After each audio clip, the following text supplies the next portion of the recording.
Hola, te saluda tu amigo Flavio Castillo, catequista de la Iglesia Católica. En esta oportunidad quiero compartir contigo un tema muy importante, el cual se refiere al infierno, a su existencia. Y vamos a meditarlo según la enseñanza que nos da un santo, San Buenaventura, y que lo escribe acá en su libro Breviloquio. Bien, lo primero que vamos a hablar, quiero compartir contigo que la existencia del infierno es dogma de fe. Eso quiere decir de que así tú creas o no creas, o no te guste creer o no te convenga creer, existe. Quieras o no quieras, existe el infierno porque es un dogma de fe. Dice, respecto a la pena del infierno, hay que sostener que ésta es infligida en un lugar en el que eternamente todos los réprobos serán afligidos, tanto hombres como espíritus malos. En primer lugar, hay que entender de que así va a ser. Y dice que va a ser una pena, ¿ya? Que va a ser eterna y que va a ser dada a los réprobos, es decir, a las personas que no han creído en Dios y que han hecho con su vida lo que se les ha dado la gana, han vivido sin ley, han vivido fuera de Dios. Y dice que serán afligidos tanto hombres como espíritus malos, es decir, que en el infierno van a estar los hombres y también van a estar los demonios, ¿no? Entonces, qué terrible va a ser ese momento, ¿no? Saber de que estás al lado de un demonio, ¿no? Tú puedes conocer a un ser tan malvado, pero nunca llegará a ser tan malvado como un demonio, porque los demonios son mucho más malvados que los hombres. Entonces imagínate, ¿no? Vas a estar con lo peor de las personas y con lo peor de los ángeles, que son los demonios. Y dice que estarán atormentados por el mismo fuego corpóreo que quemará y afligirá las almas y los cuerpos. Es decir, va a haber un fuego que va a atormentar tu alma y tu cuerpo, ¿ya?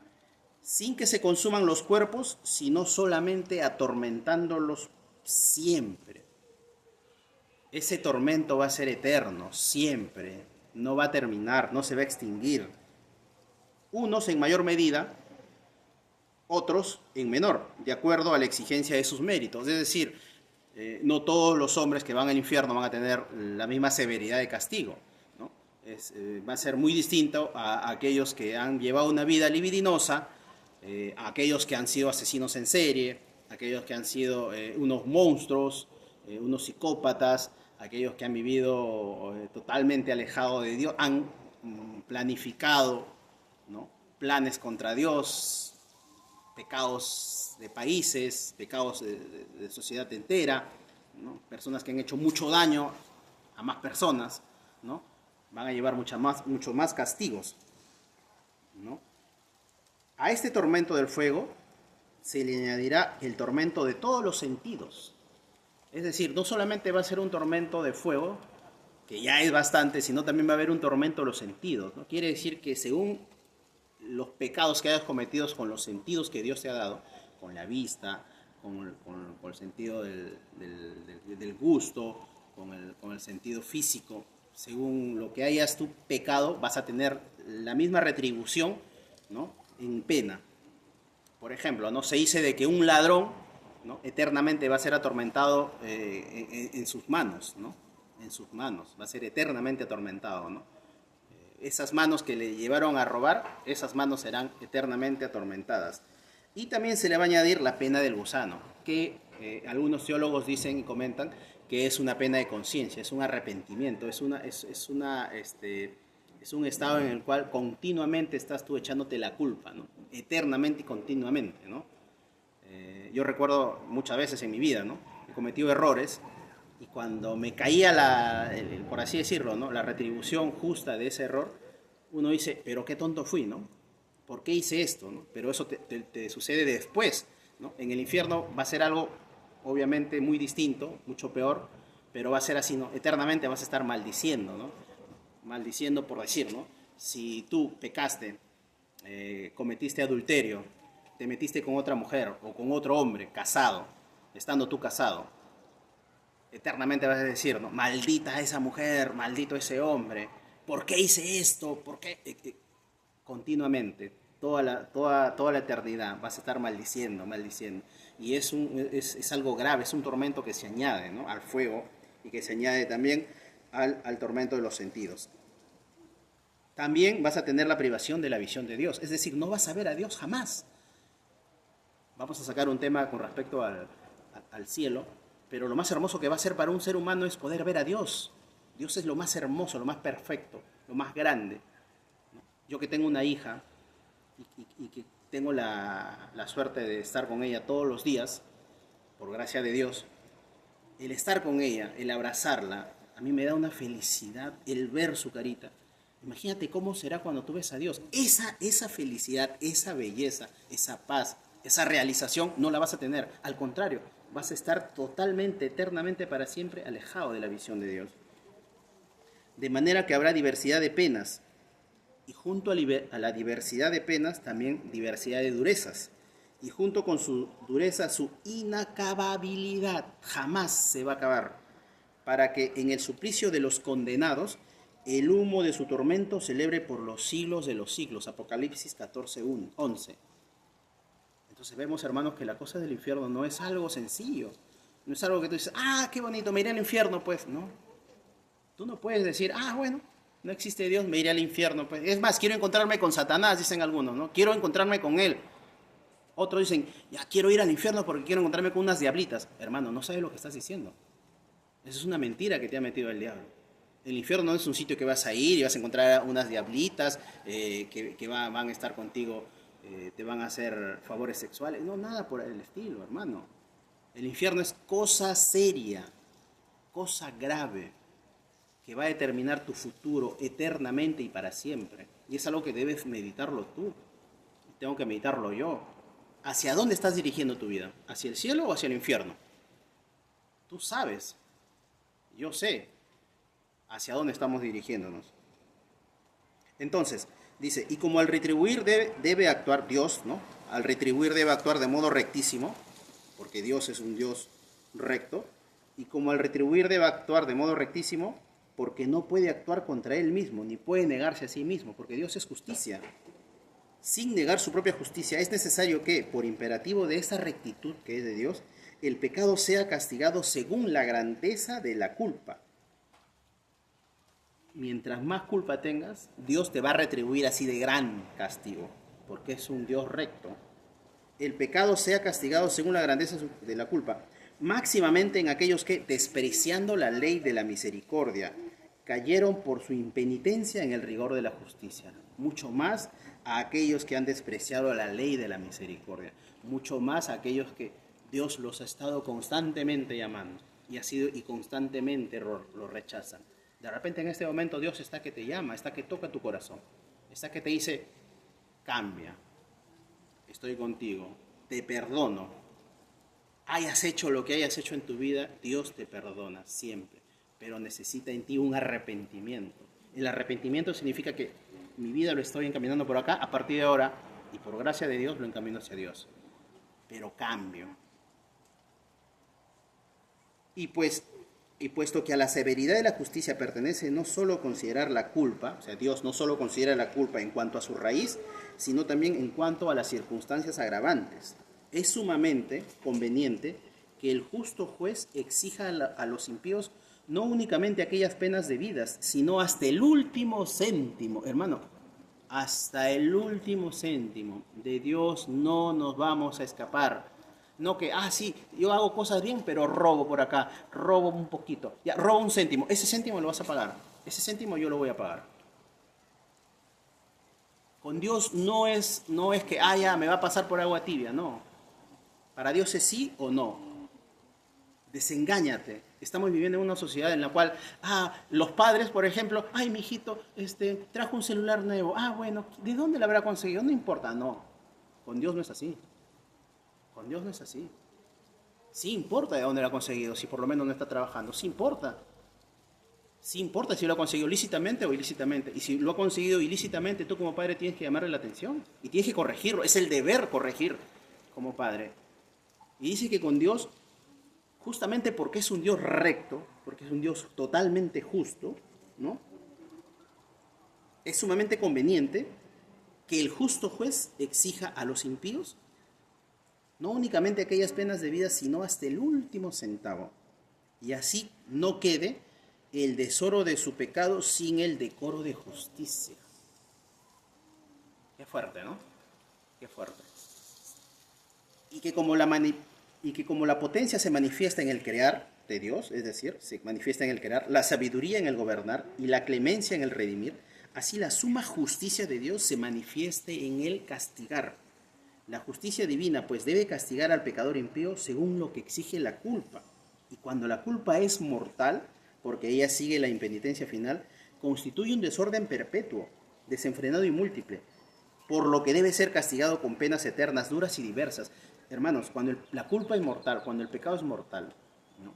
Porque hay pecados mortales, no todo pecado te lleva al infierno, hay pecados que son veniales, eso es catecismo básico, ¿no? No es lo mismo que yo me enoje con una persona a que yo mate, no es lo mismo. ¿Ya? Es cierto que algunas iglesias, algunas sectas dicen, todo pecado es igual. No, no, todo pecado no es igual. Hay pecados que son veniales, que son pecados en sí, pero no nos alejan de la amistad de Dios. Y hay pecados que son mortales que sí nos alejan de la amistad de Dios, ¿no? Y esa lista de los pecados mortales la tenemos pues en la Biblia, la tenemos en la Veritatis Splendor, del Papa Juan Pablo II, San Juan Pablo II. Entonces, nosotros ya sabemos cuáles son esos pecados mortales, ¿no? Si tú eres un adulto, si engañas a tu mujer, a tu esposa, es un pecado mortal. Si estás conviviendo con una persona, es decir, estás viviendo en unión libre, estás en un pecado mortal. Tú no puedes unirte a ninguna mujer hasta que te cases. Mira, por más que la sociedad, por más que tú veas que tu hermanito, tu hermanita, tu primo, tu prima, tu vecino, tu vecina, todo tu cuadra, todos tus amigos del colegio, todos tus amigos de la universidad vivan así, convivan con su pareja sin casarse, eso no significa de que no estén en pecado mortal. Y que Dios diga, ya, como todo el mundo lo hace, bueno, pues te voy a perdonar porque todo el mundo lo hizo. No, así no es Dios. Para Dios el pecado es pecado y siempre va a ser pecado. Y yo te hablo con la verdad. Si tú estás conviviendo con tu pareja, estás en un pecado mortal y corres mucho riesgo de irte al infierno. Si no recapacitas, si no cambia tu vida. Sabemos los pecados mortales. Los actos homosexuales son pecados mortales, ¿no? No estoy hablando de que ser homosexual sea un pecado. No, no, no. El acto homosexual es un pecado mortal. Así como el acto carnal, la fornicación de entre un hombre y una mujer que no se han casado es un pecado mortal.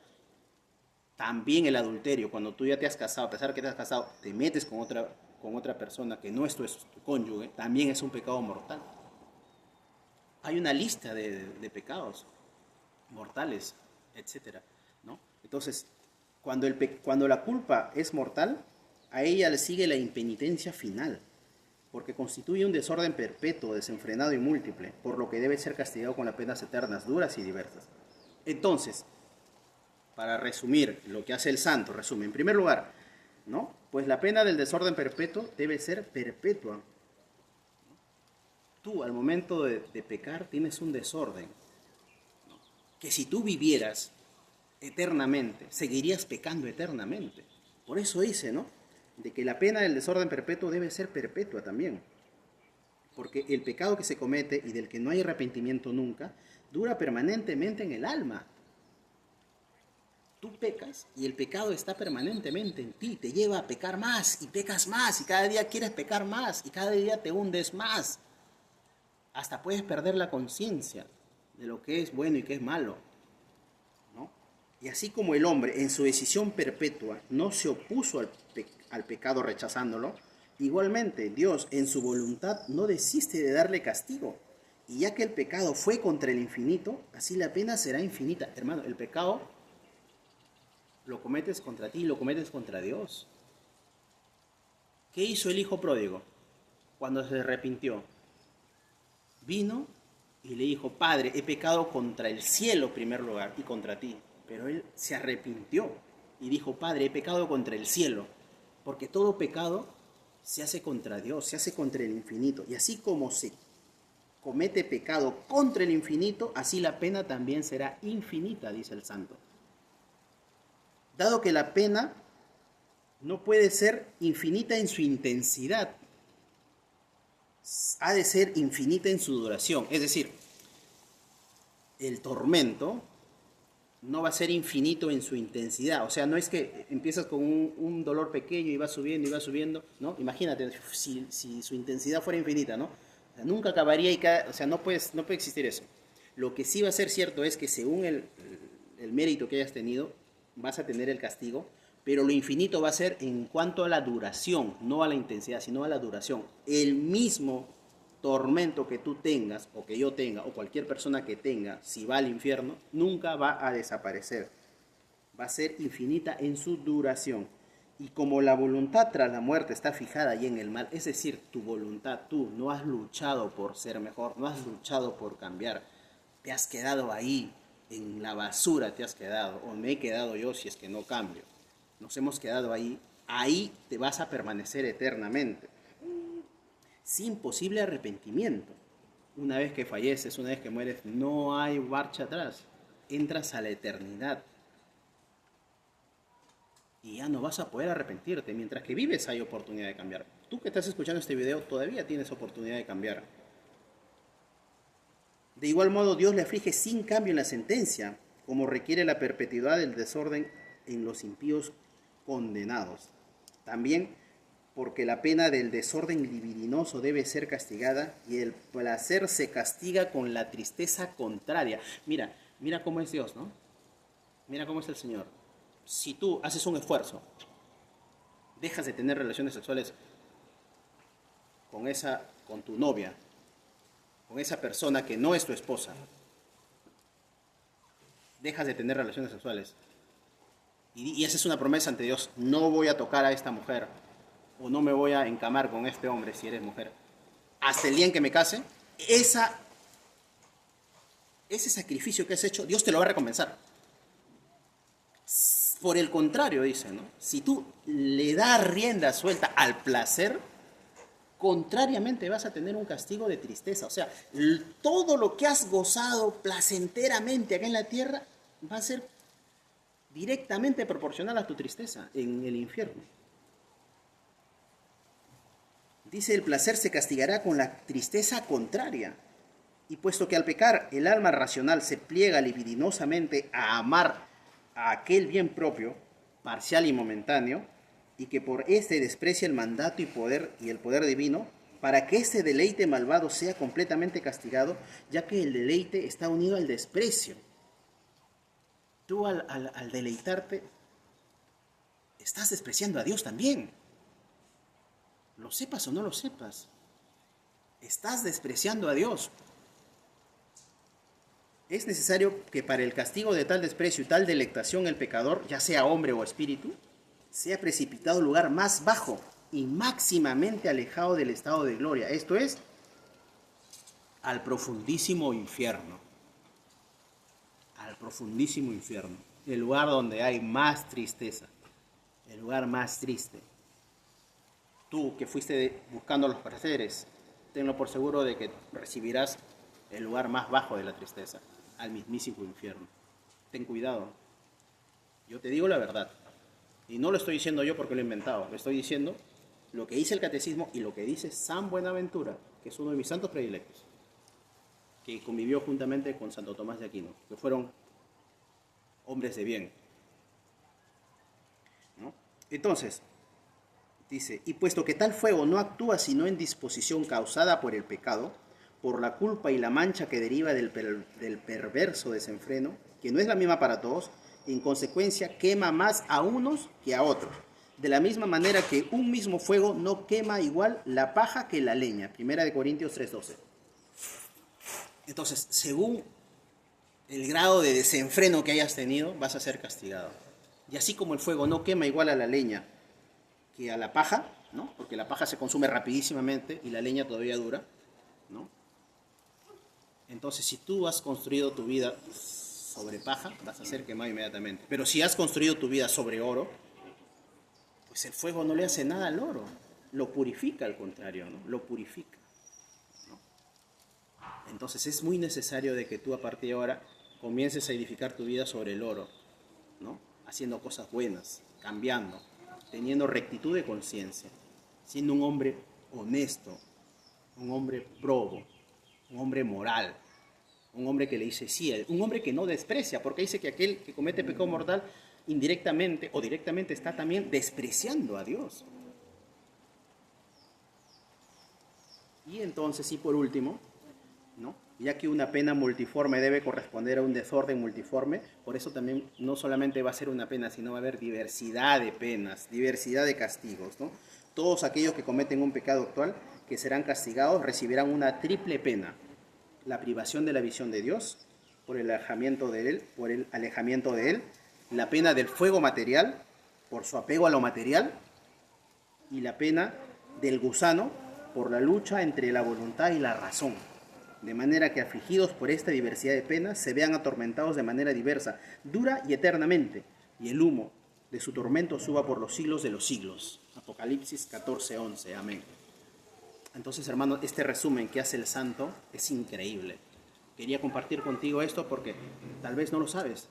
Tal vez estás llevando tu vida encaminada hacia el infierno. De repente la muerte te sorprende. Tú eres dueño de la vida, no eres dueño de la vida.